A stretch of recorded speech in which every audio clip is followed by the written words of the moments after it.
I started out living for God, and I'm not going to preach as long as I did last night if I can help it.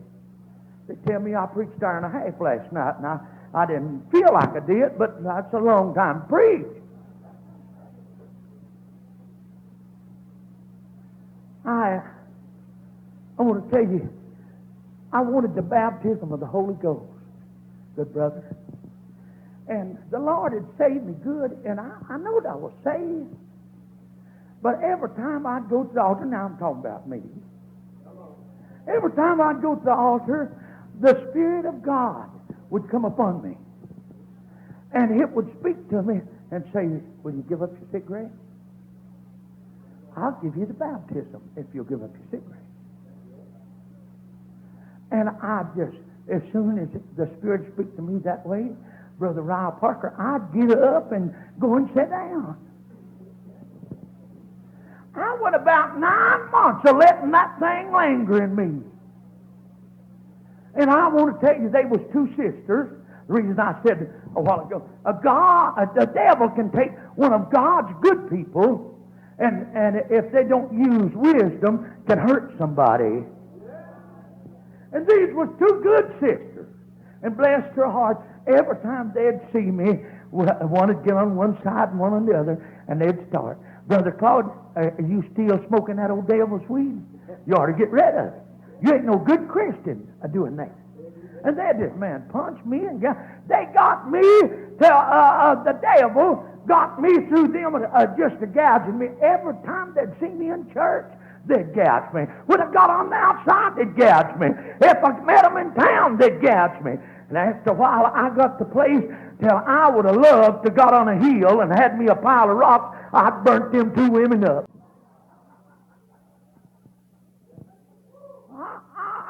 I'd tried to skin their heads, and me a young man, you know, because this thing had lingered too long. And it was taking the wrong effects on me. It was doing the wrong thing to me. And it just lingered and lingered till I'd burn them up. I'd throw them away.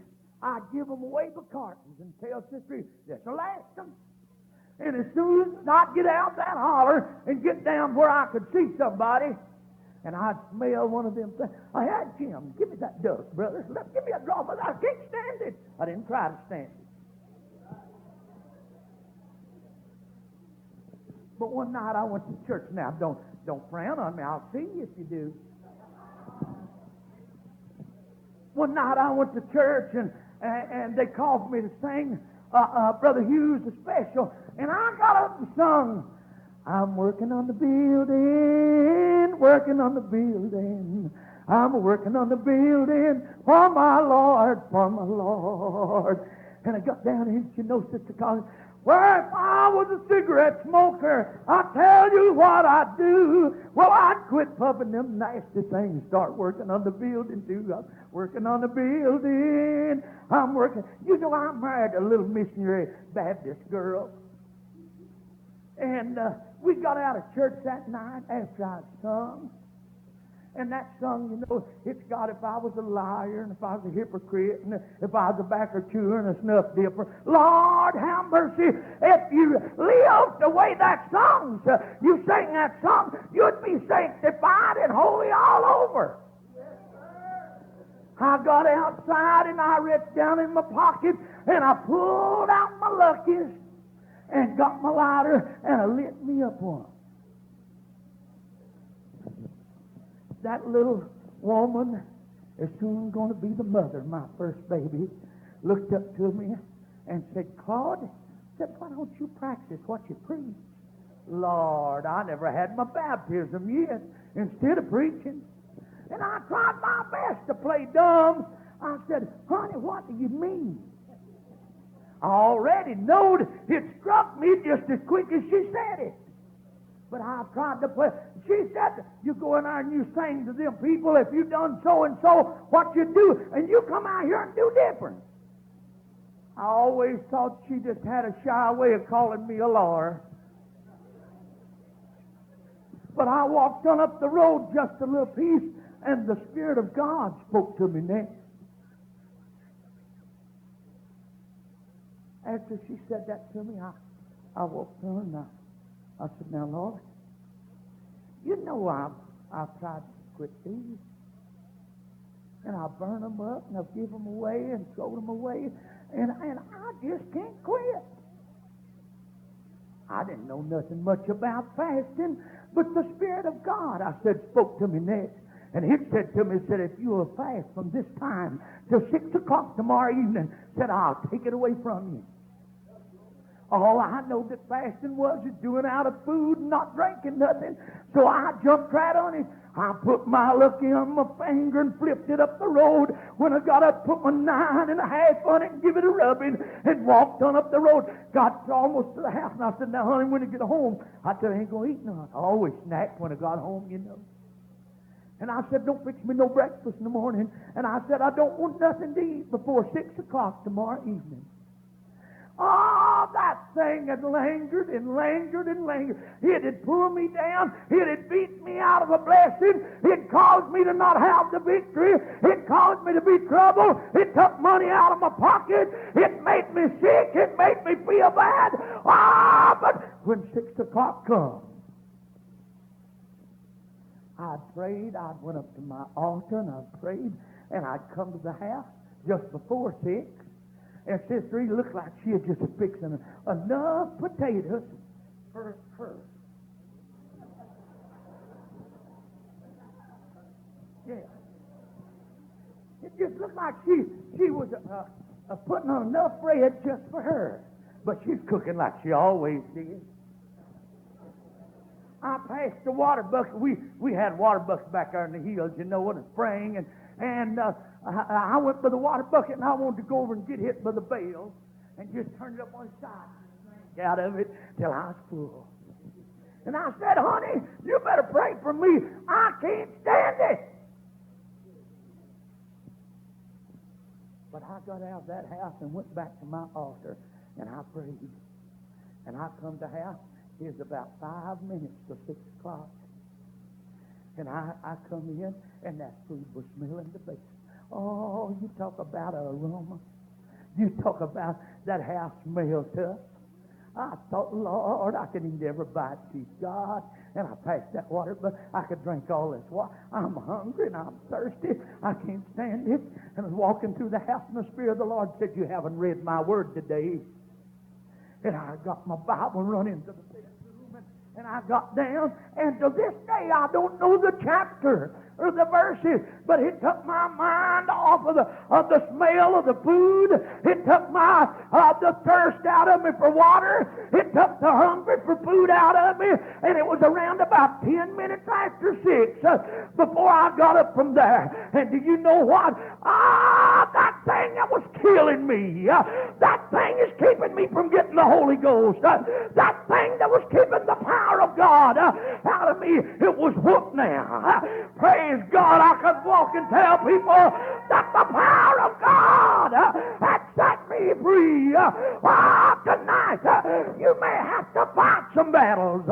You may have some hardens to whoop, but you get God and Jesus Christ and the Holy Ghost following you and walking with you, and you obeying it. You can whoop the devil. You can overcome every temptation. You can make it. You can make it, I said. You can overcome. Praise God. Because God has no respect of person. What He's done for Ely, He'll do for you. You just got to have God and the Holy Ghost and Jesus Christ and a little willpower. Yes, sir. Glory to His holy name. I'm preaching tonight. It could be your doom. I just brought in old Ely's testimony because it beat me so long. It whooped me so long. It had power over me so long. Just a little old thing about 2.5 inches long had control over me and power over me till I couldn't do nothing with it. Oh, and I selling my soul out and selling the blessing of God out. Around about 3 weeks later in Rose Hill, Virginia, they called on me to sing one night. And I got up with the old guitar around my neck and I began to sing, I'll be no stranger there. I'll be no stranger there. When all the saints come from the grave, I'll be no stranger there. And something hit me on top of the head. And I run to the back of the house, wheeled around and run me back. I got on the stage. Somewhere or another hit me again. Down I went. Somebody took that from around my neck. It hit me again. And I sprawled in that old wood dusty floor. And I cried and I prayed until when I come to myself and got up, Prince of Ely was in the floor. Oh yeah, my shirt was dirty, but there's a little starch out of me. Yes, sir. A little biggity feeling out of me. Yes, a little pride was gone. But when I come to myself, there's a preacher to my head saying, Brother Claude, you've been trying to get hit. It's got you now. Let it have its way. I realized I was speaking in other tongues and the Spirit gave utterance. Praise the Lord. It's been good ever since. And I love it better ever.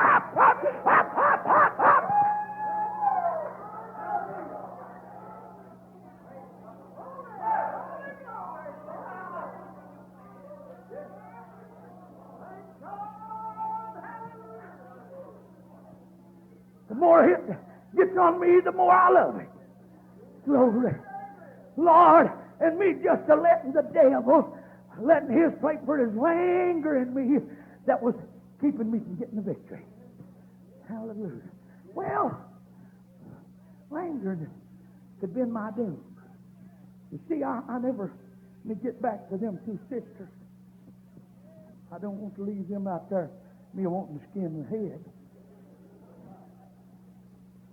But I seen what was happening to me, Brother Boone. I seen the devil was a crowding me.